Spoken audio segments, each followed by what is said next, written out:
do my best to give you as much as I can, as humanly possible in the time we have. I will show you and point you in the direction of where to go to get more. Is that fair? Yeah. Okay, first of all, thank you all. Look at this room. Thank you. Really. Today we're going to talk... For the recording. For the recordings, okay.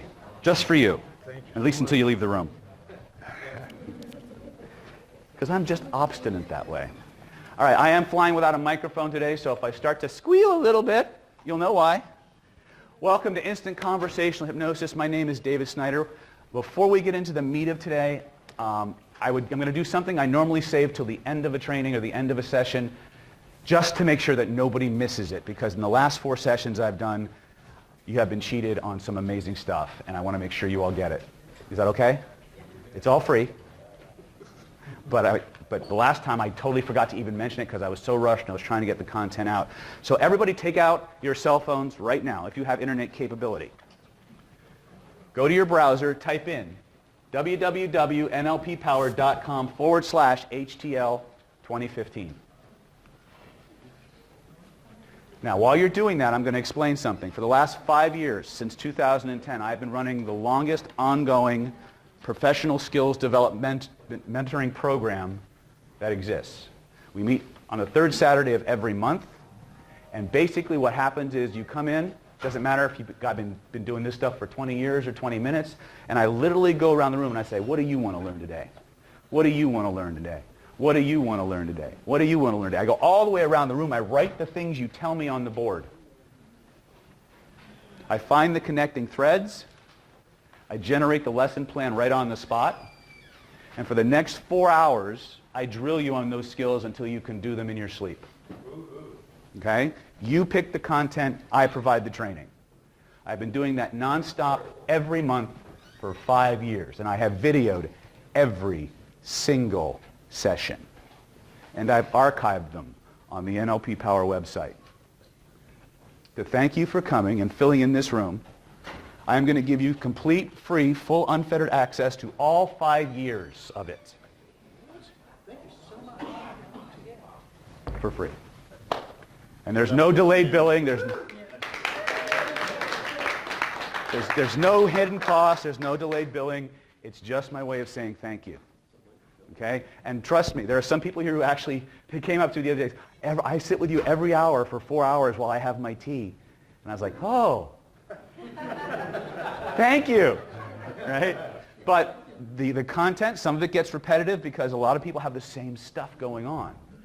But it's member driven. It's called the NLP Power Mastermind. There will be no, like I said, it's not like one of those forced continuities where you get it free for 30 days and then all of a sudden they start billing you like the Columbia Record Club does, okay? It doesn't work that way, okay? But what it does do is it gives you an ability to see what I do, how I work with people, how I mentor people. I train people in everything from how to become a better mate and partner to, I get hired many times to go into situations, completely covert and exert influence on people. So we run the full extreme. If you want to be a better hypnotist, a better neurolinguistic programmer, a better salesperson, a better marketer, there's practice building stuff in there. There's marketing stuff in there. There's how to do meetups that actually cause people to run to the back of the room to become clients. There's ways to do that if you're flying solo like I am now, or if you actually have a team. So, but I have to warn you, it's not really edited all that well, or at all. So there will be some dead spots where you see people break up and they train, and you will see that our particular training funnel, we do more hands-on than probably any other trainer in any other training industry in the industry, period. And there's a very specific reason why we do it that way. Okay? So that's gift number 1. Gift number 2, the business cards that you have in your hand. Okay? Normally to walk into my room to talk to me is $175 an hour. I charge by the hour, not by the session. Okay? On that card, all I want you to do is fill out your name and whatever contact information you feel comfortable giving me. Legibly, please, because I always get somebody writing in Chinese. Even though they don't speak Chinese, they write that way. Okay? And everyone in this room gets a free 30-minute one-on-one consultation with me. Okay? Now you can talk about stuff you want to get fixed. You can pick my brain for more stuff on the topics we've covered. It's your dime. Actually, it's my dime, but it's your time. I made it funny there, right? It's completely free. No strings, right? It's just, again, my way of giving, right? If I can point you in if I can help you, I'll tell you. If I know some resources that you can access, I'll tell you that. If I can't help you, I'll tell you that too, okay? Last but not least, in your hands is my training calendar for the next year. Rest of 2015 and most of 2016. There is a sale price listed in there. Okay? I don't have time to go into that whole catalog, so I will be at the HPTI table later on today after you eat and stuff. Come see me. I'll tell you about what's going on. But all I want you to do is any place, like in the back of that book, you'll see the Mondo Supremo I Want It All package. What's the price point there? It's expensive, huh? What's it say? $2,794, right? Do you want the total? No, sorry. Just what's the sale price? Yeah, It's right. Now, what that is, it's any two of my live training events, which means your butt's going to be in my seat, plus any one of my recorded physical products of a week-long training, and 5 digital products that I have, which are behind that. That's one big combo package, $27.95. There's only one problem with that. I like you. So screw that. See me before you go home. Now, if you're here for my 2-day sensual and erotic hypnosis training, you got a little bit more time. But if today is your last chance to see me, grab that package, any of the packages really, any 2 live events, any 1 set of recordings, and 5 digital products for $13.97. Okay? That's all I got. That's my offer. If you like it, great. If not, screw it. Let's talk about how to hypnotize people, okay? All right. So the first thing we need to understand is that the system I teach, even though you'll see some similarities to the Ericksonian and the NLP style approaches, I don't have patience for that shit. Shit being a technical term. Secret human influence techniques. Okay? Okay? So the first thing I want you to understand is one of the problems that we have when we start to apply conversational hypnosis or want to use conversational hypnosis, NLP by itself, without getting into patterns 1 and patterns 2, teaches over 31 different language patterns. Which ones do you use when? And how do I know? Well, it turns out that there are certain key language patterns, and I'm going to share with you the conversational hypnosis algorithm I use, which makes you able to exert conversational influence anywhere. And I'm going to share with you, before you leave, the most powerful language pattern that exists, and it's completely not sexy. Completely not sexy, which is why it's so damn powerful. And then I'm going to teach you the passcode to every human being's nervous system. And they're going to give it to you. You ready? We're ready. Okay. So first things first, this is what I call the CPI. Oh, did everybody do this on their phone? Okay, there's a link there. Make sure you click it so you get on that list. Yeah. Until I figure out when to change it. So it could be done by the time I get back to my hotel room tonight, but it's probably going to be up probably until I get home. But I'm doing it now because I know if you guys do it now, you won't miss it. You won't forget it. Make sense? And I normally don't do I apologize for this. I normally don't do things this way, but usually I'm used to longer sessions and more time and things like that. And I love questions. Don't get me wrong. I love questions, but the more questions you ask, less content we get. Okay? So first and foremost, this is what we call the CPI model. When I originally developed this, it stood for conversational persuasion and influence. Okay? We had this, my cameraman for that particular course, first time I recorded it, was a guy named Scott Sandlin. You might have heard of him. The guy working my door and organizing my event was Richard Clark. You might have heard of him too. Guess who was working my sound? Amen, right? Hey, Richard Rumble, the same crew you got working who built HypnoThoughts way back in 2005. Now, the CPI model actually also coincidentally, or not coincidentally, also stands for critical path of influence. Now, a critical path is an engineering term. It implies the least number of steps necessary to accomplish something, the omission of which causes the result to not happen. So what I'm going to give you is a critical path of influence. It starts like this. State control.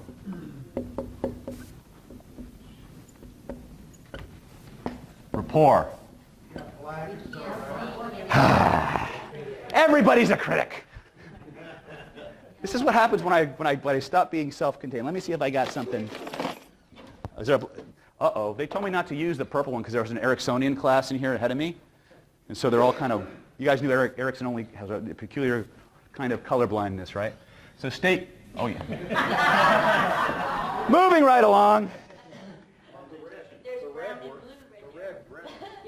Could you see the red okay? All right, so state control. Which you see, based on the amount of technical glitches I have at any given moment, I've really got down, right? State control. Rapport. Language. State management.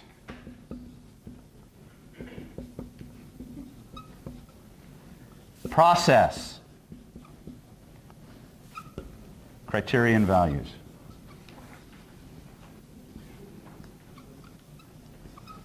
Let's say I have a negotiation.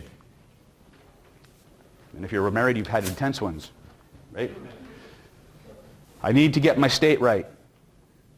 If I'm not in the state I need to be in, I don't have access to my resources. Period, end of story.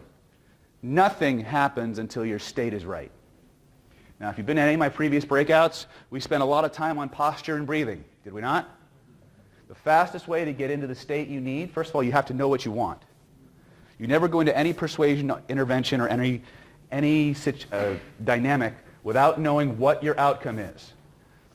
Persuasion and influence, whether it's overt or covert, but especially in a covert situation, conversationally, is like being on a rocky ocean. You constantly have to course correct. Okay? And if you don't have an outcome, it's like trying to navigate without a star to go by or a lighthouse to steer towards. All right? If you don't know what your outcome is, you're going to wind up somewhere else. Okay? Notice that I put state control before rapport. Took me, and I battled myself for many years. Why, which is more important, state control or rapport? State control or rapport? Then it hit me. What is rapport? It's a state. It's a state, right? And, anybody here ever get in rapport with somebody? Okay. Anybody here ever get in rapport with somebody who's really not in a good state? What happened to you? Was it easy to get out of it? Or did you want to gnaw your arm off to get away as quickly as possible? Right? When we drill state control, it's all about your body. If you can learn how to control your physical body, you've just tapped into a major power source that funnels and fuels your language. Okay? The latest research is showing us, guys, gals, 80% of the decision is made before they hear you speak. Now, I work professionally. I don't know how much longer I can say this because I haven't signed the agreement yet, so I can say it. I work professionally with a large number of personal injury attorneys on how to influence judges and juries. Just the material, some of the material that I'm going to share with you today has literally caused expert witnesses for the opposition to waive their attorney-client privilege to answer my client's questions. It's on video. Yes, it's that strong. Okay? And again, they only gave me 50 minutes, so complain. Because they expect me to complain. And they'll go, yeah, thank you, David. We'll note that for next year. But when you complain, right? So it's all about state control. If you've been to my lie detection workshop, if you've been to the spinning workshop, and I think we did it a little bit with in Hidden Laws of Attraction yesterday. That physiology stuff, that's the tip of the iceberg, a very, very large, powerful iceberg. Your physiology controls your psychology. Remember that. There's a lot there. Your physiology controls your psychology. If you walk up to somebody and you stand in their posture, okay, within 2 minutes or less, your nervous systems will start to entrain. Actually, when as little as 15 minutes, it must happen. Anybody here familiar with a group called heartmath.org? Okay, here's the research. A boy and his dog, or dog and his boy were out playing. They hooked them up to these machines to measure what would happen. Within 15 minutes, both the boy and the dog's heartbeat synchronized. So this is not about suggestion. This is physics. Okay? When that synchronization happens, there's a frequency following effect that the nervous system goes into. You're going to, if you're in the average person who's basically droning through the world, pacing and leading, or one person taking the lead, the other person following, is going to oscillate back and forth. In someone who's trained in state control, you can drive. Their state will follow whatever state you're in. Now, who remembers yesterday when I was talking about perceptual filters, or the emotional refractory period? Okay? Here's how it works. This is the ramifications of what Ekman discovered. Who does not know what I mean when I say emotional refractory period? Okay, here we go. Motions revealed by Dr. Paul Ekman. He defined a behavior the nervous system does called the emotional refractory period. It's a priority shift that your nervous system does in terms of the information in the environment. So here's how this works on an influence and a hypnotic level. When you entrain with somebody's physiology, and there's a sensation that happens, we have to train you to do that. You don't just assume it, because a lot of people don't know what to assume. But there is a kinetic sensation when a nervous system entrains, like Bluetooth syncing. Okay? When you do that, any emotional state shift or consciousness shift you create will tend to be mirrored in the other human being. It's completely nonverbal. You can do it from this close or across the room. And when you get really good, you can do it from across the planet. Okay? But that's a little bit too science fiction-y for this class. Okay? It's something you have to build up to. Right? But trust me when I say, I'm going to put up some videos that are excerpts from my last class. You'll see some really weird, well, you'll see really weird shit happening anyway. You're not a hypnotist. Come here.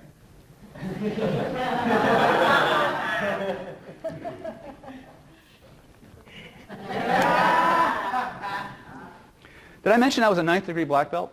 Yep. Okay. This won't hurt much. Now, Saul is my friend. It's Sal. Sal. Sal is my friend.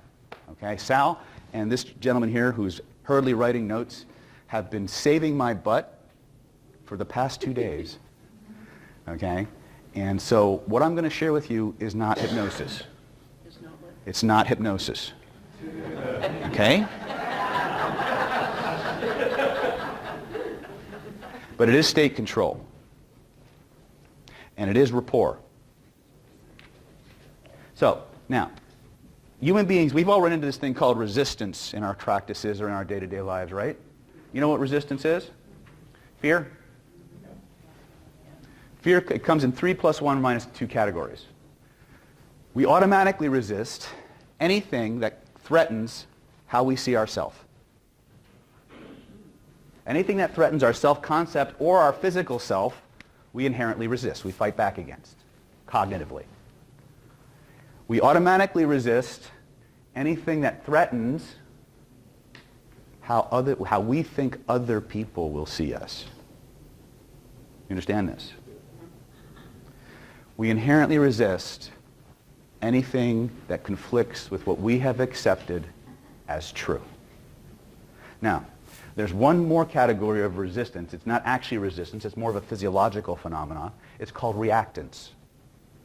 Reactance is that instinctive pushback or rebellious feeling we get. I call it the fuck you factor. All right? That we get whenever we experience an attempt to influence us that we did not invite.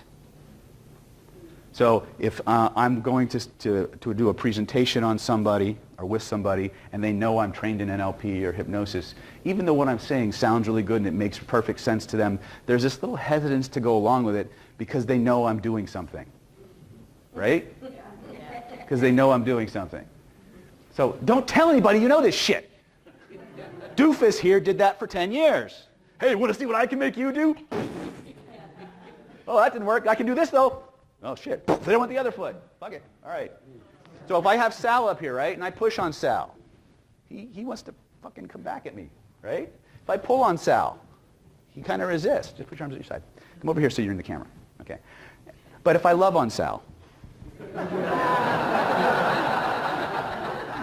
if I as a person, I'm pushing him, I'm pulling him. There's two machines fighting, right? So it's David and Sal, and whoever's strongest wins, right? He's probably going to win. He's stronger than me. But if I eliminate through that kinetic rapport thing, or that phenomena, the barriers between Sal and David, we're no longer Sal and David. We're sad. And what happens, though, is if I kneel, he kneels. If I bend over, he wants to bend over. If I step, he wants to step. And he doesn't think to resist. Isn't that weird? Give me a round of applause.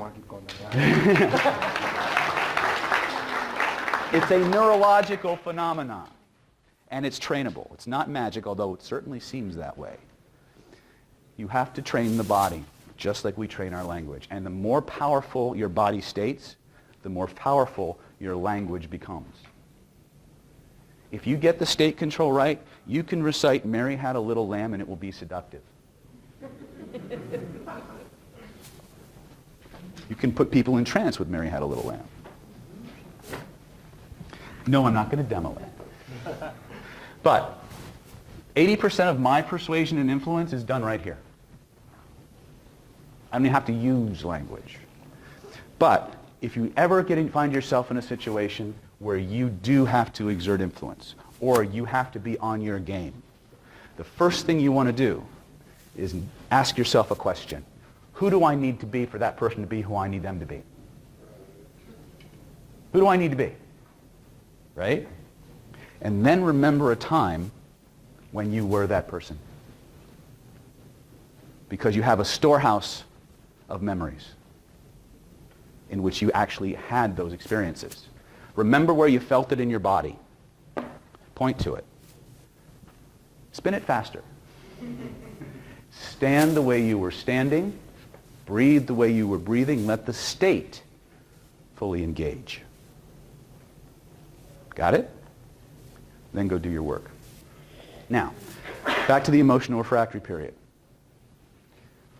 When this shift happens, he didn't feel any different consciously. And yet, I got a very different body response, did I not? Instead of pushing against, I didn't move Sal, by the way. That's the secret. Because Sal, as a separate entity, didn't exist in my world. There was David and Sal as one unit. I moved me, he followed. That's pacing and leading. Get it? It's also the art of Aiki, or Sistema. Which if you're going to be a martial, if you're a hypnotist and you want to practice a martial art that's going to really make you unstoppable as a hypnotist, Sistema. The Russians nailed it. Sistema. You mean Aikido, Aikido? Aikido Jiu-Jitsu. How do you spell What? system? Sistema, S-Y-S-T-E-M-A. Sistema is a Russian martial art. It's taught almost exclusively to special forces in Russia. Yes? I know system. I know the Russian martial arts. There's a point there where the person just walks and the guy gets from the back without touching him and just holds. Yeah, there's actually a neurological reason why that works. Are you going to teach him this? Today? Not today. I know how to do it. I've done it. But you have to hit the guy really hard first. No, seriously.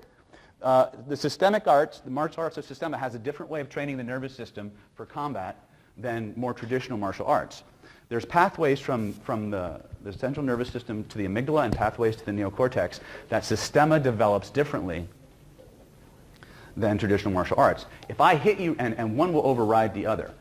In the systemic hit that he's talking about, if you know how badly that hit is going to hurt, it goes right to your amygdala. Your amygdala overwrites your nervous system, and you respond to the hit even though it's never touched you.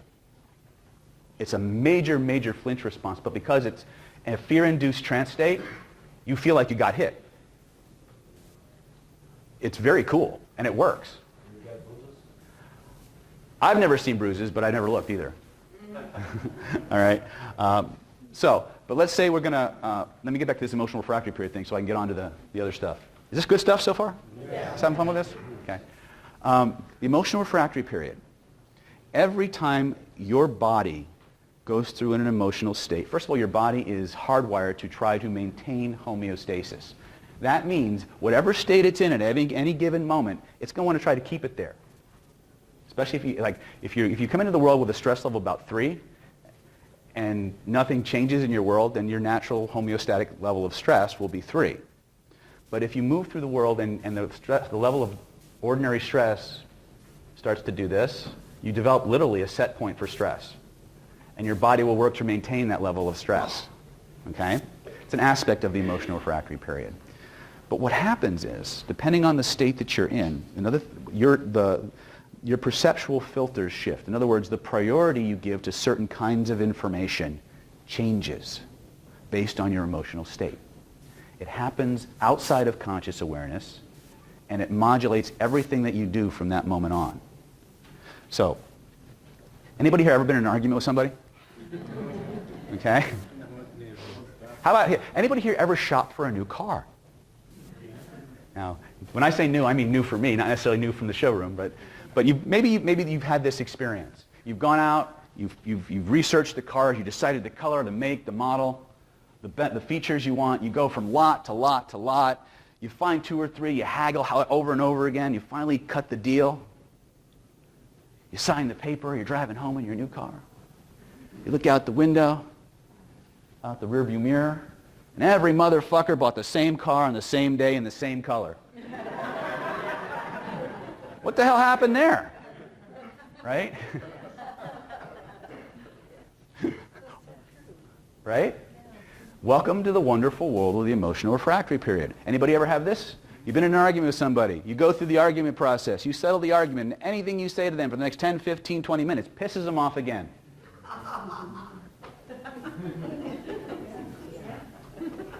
Welcome to the wonderful world of the emotional refractory period.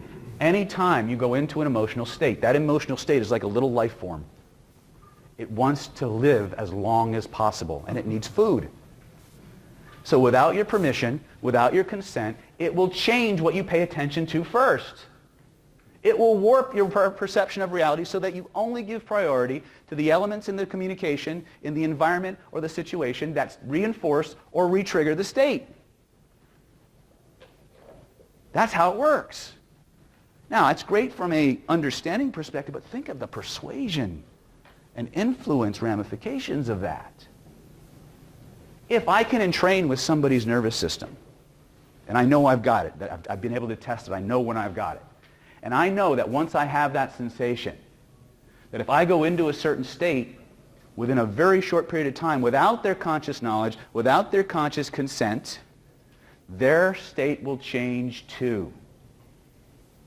Their perceptual filters, as a consequence of that, will also shift. So now they're predisposed to sorting through the information coming out of my mouth in the way that supports the feelings I've just given them without saying a word. We're doing this all the time. We just didn't know it. It's being done to us all the time. That is state control in the world according to David. And that's where we start. Okay? And it's once you learn the drills, once you practice them, it is not fair. And it's really advanced rapport. And it can't not happen. How many people saw the metronome video yesterday? Okay. The last breakout, I showed a video of 40 distinct separate metronomes, all moving at different speeds. Right? Within 4 minutes, everyone was moving at the same time. That's every nervous system in this room.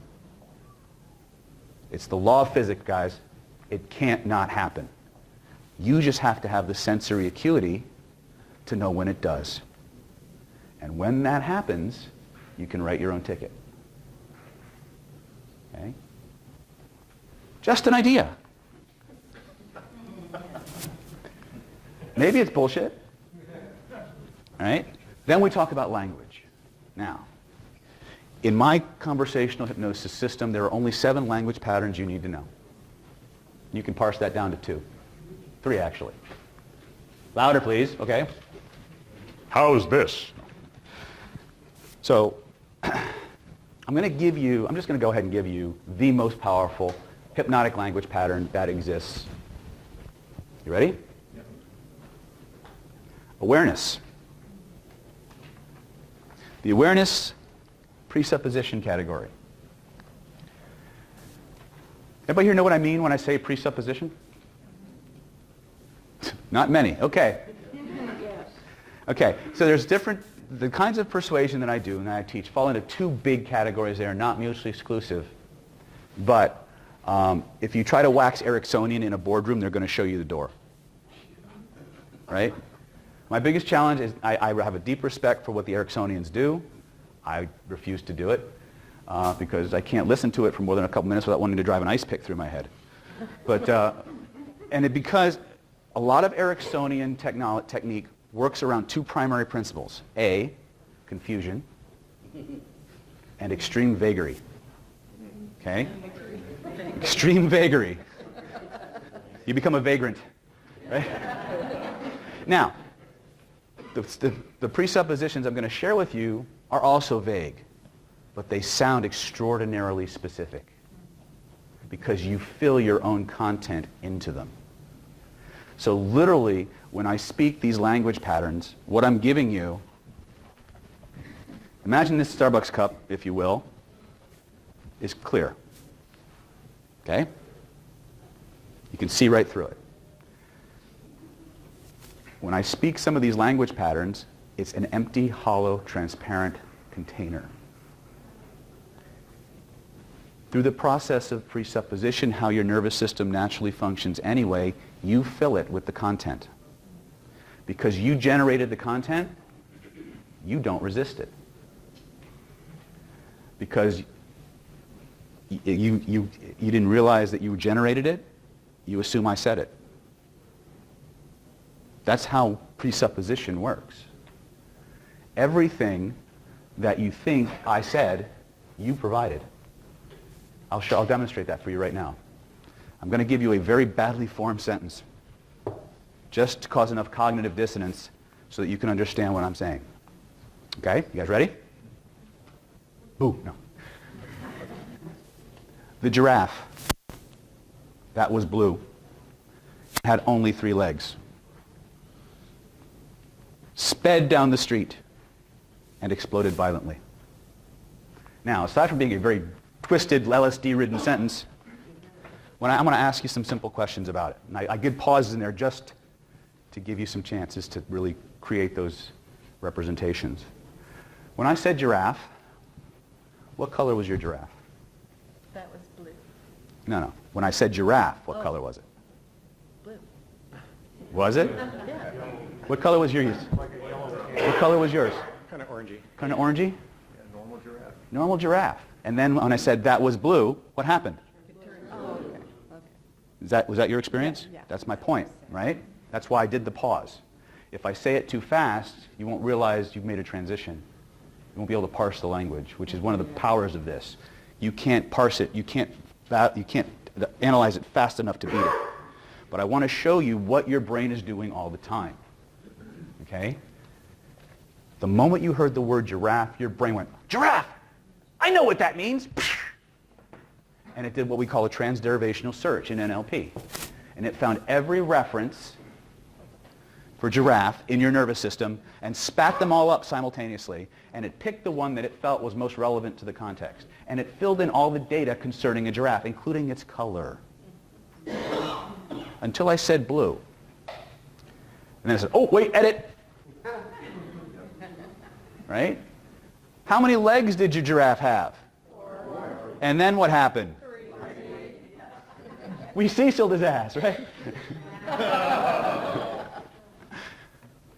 You filled that in. I didn't tell you the giraffe had 4 legs. You did.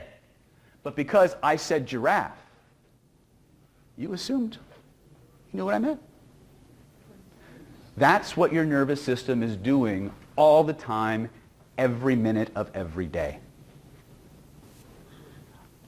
The messages you get from a human being, the words that you get, don't mean what you think they mean.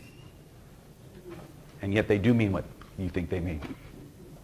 You see, when we create, I talked about this, I can't go too much into this, I talked about this yesterday. We have two sets of filters in our nervous system, and in a very basic global way.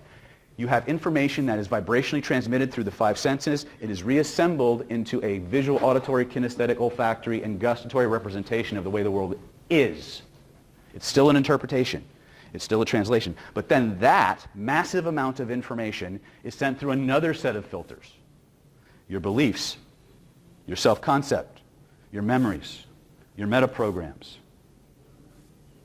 And what it spits up on the screen in your mind is a distorted, massaged, highly edited image of the way the world is supposed to be according to you. All that happens before you ever see the screen, the picture on the screen. These language patterns manage those processes. Is that why we make things mean things? Yes. In fact, one of the language patterns that is one of the most powerful is called complex equivalence.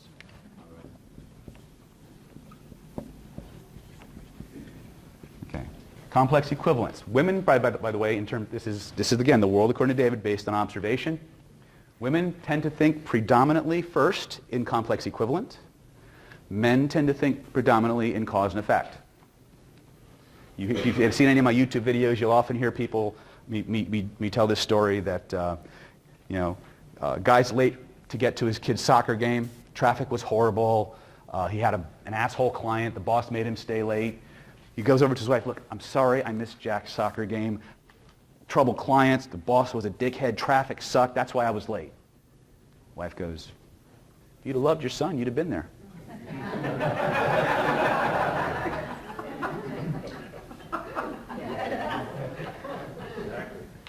Now, both genders do it, but I have noticed a predisposition. Relationship-wise, guys, you need to understand this. That when we forget to take the trash out because we were busy doing something else, that's not what they get. Everything you do means something to them. They don't parse for the causal relationship first. They parse for the meaning. They want to know what the significance of that behavior is in their world. Look at the heads nodding, guys. They're like, motherfucker, he read the playbook. Ladies, when we leave the toilet lid seat up, it's because we forgot. It's not because we disrespect your femininity. Yeah, not so much. Fuck you. Right? And if you look at the evolution of the genders, from the Stone Age up to now, and you understand that because of the reproductive burden that women share, their entire pathway of relating and socialization is very different. They are much more attuned to subtle body language cues and shifts than you guys will ever be. We're fucking stupid compared to them, right? In that category. That's a technical term, fucking stupid, right? My point is, but here's the thing. Women are equally stupid. Yeah, but they're stupid in a different way. And that's the problem, right? You see, I teach a lot of relationship and attraction workshops, and I'm probably one of the few that actually insists on having both genders in the room at the same time. Because for the entertainment value, I've seen look of terror on the other gender's face when I explain what a behavior they've been misinterpreting from their perspective for decades actually means. Right? And if you guys want to know more about that, I'm happy to talk to you after this. Okay? So we're at language. So the most important, by the way, those are the two big language patterns, complex equivalence, cause and effect. Complex equivalence creates an equivalency between two things.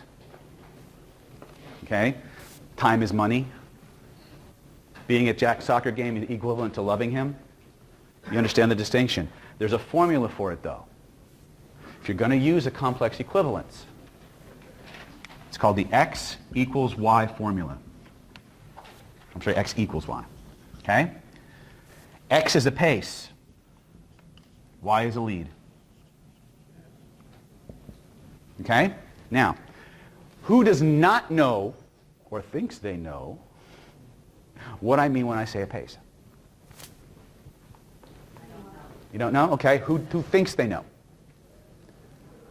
What's a pace? Pace is the thing you do before you leave. Smart ass people. Okay. Anybody else? Yes. It's a meeting situation where you think it's at, basically, or if you're facing a person, you know, you're putting yourself in their shoes or imitating their body language. Excellent. Wrong. Okay. And this is one of the problems that we have, is as good as NLP is, it's marvelously not helpful in conveying understanding about NLP. The most advanced communication model in the world can't describe itself. It's bizarre. Isn't it what you just did with him leaning on his shoulder? It was we have 10 minutes? Okay, I'm going to have to work really fast. Here's the thing I want you to understand. Pick up the pace. That is actually closer. Think, Like a rhythm. it can be, but there's more to it. And this is one of the, in terms of conversational influence, this and how the brain works, this is what we need to understand. And it goes to the passcode to the nervous system I'm going to share in just a moment. A pace is anything that you can sensorially verify as being true. This board is white. David is old. No. Right? This lady is blonde. This lady has a purple-colored shirt. Can you verify those things are true? Yeah. It's also anything that you can cognitively verify is true. As you sit there watching me and listening to my words, you're having certain thoughts. Yeah, like that giraffe cannot run. I shut that down. Right? My whole idea, notice that when I said you're having certain thoughts, you went, having certain thoughts? Am I having certain thoughts? Shit, yes I am. Right? Did I tell you what those thoughts were? No. Okay? But were you able, through a shifting of your awareness, to verify that you were having thoughts? What just happened is your nervous system just said, yep, he's real, he's true, it's true, it's true, it's true. Eventually the reptile brain shuts off, the critical faculty shuts down, and you just start accepting everything I say as true. The longer I pace, the more rapidly that synchronization of the metronomes on a cognitive level begins to happen. A yes set is a form of pacing.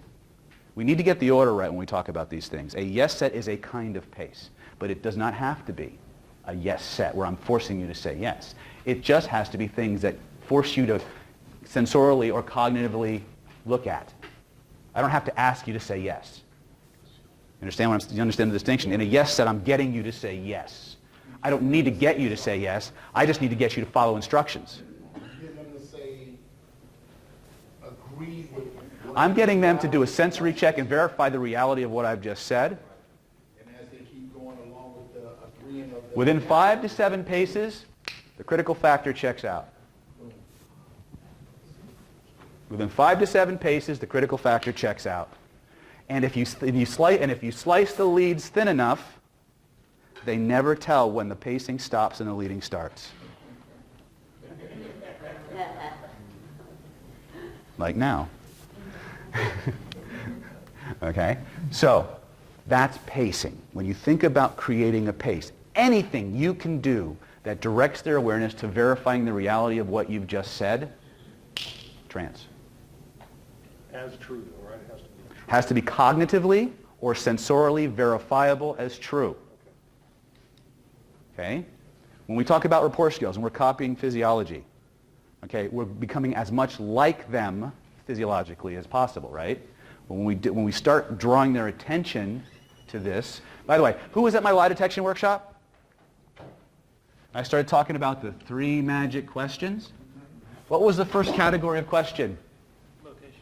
Location, occasion, right? What did I say this did? Anybody remember? I told you that human beings at any given moment are in one of 4 combinations of state. They can be internal, inside their own head, or they can be external, out in the world, right? They can be associated or dissociated. So they can be in their head having a ball, fantasizing, right? We'll do that tomorrow, right? They could be in their head running through lists and playing movies of things they need to get done. That's dissociated. They could be external and fully engaged in the moment, which is where we want them. Yes?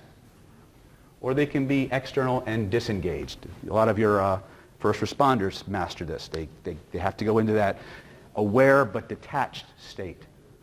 There's no such thing as a bad state, but the average human being is moving around internal, dissociated. They're not in touch with what's going on outside. When you start to pace,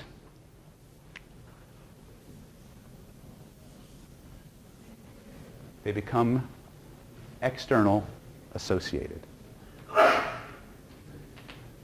Got it? 3 magic questions, location, occasion. You start asking people about the environment. You're pacing the shared reality at a non-threatening, superficial level. They go into a light trance state. And then you just go deeper. Okay? Your awareness category. Your awareness category. I only got 2 minutes left. So when you're done, follow me to the HPTI table or come see me after lunch at the HPTI table and we'll go through these lists. The awareness category causes your brain and awareness to shift or begin the process that immediately follows the awareness presupposition. So as you naturally begin to fully understand the impact and ramifications of what we're doing, you can automatically begin to recognize just how powerful this language pattern can become because it automatically causes you to undergo the experience or redirect your attention to whatever follows it. And just to show you that, as I'm talking, you may not have realized the sensation in your left ear until I mentioned it. And as you're paying attention to the sensation in your left ear, you can notice how your right ear starts to have the same feeling. As you notice the sensation in your right ear, you can begin to recognize that something's weird is happening in the big toe of your left foot. Notice how your mind goes to wherever I follow the awareness presupposition. Now, I'm not suggesting that you could tell somebody, as you pay attention to all the reasons why you might want to continue to train with me in the future, and realize how true that is, and how much you really want it and how much it will help you, you can automatically recognize that the best way and the fastest way to get the most for your bang for your buck and the most wonderful experience possible is to simply follow me. If you had a good time, please let everybody know. If you didn't have a good time, don't say a fucking word. See me at the HPTI table. If you did not get a brochure, remember, the prices in there are now half of what they're listed as. See me and we'll get you enrolled. Thank you very much.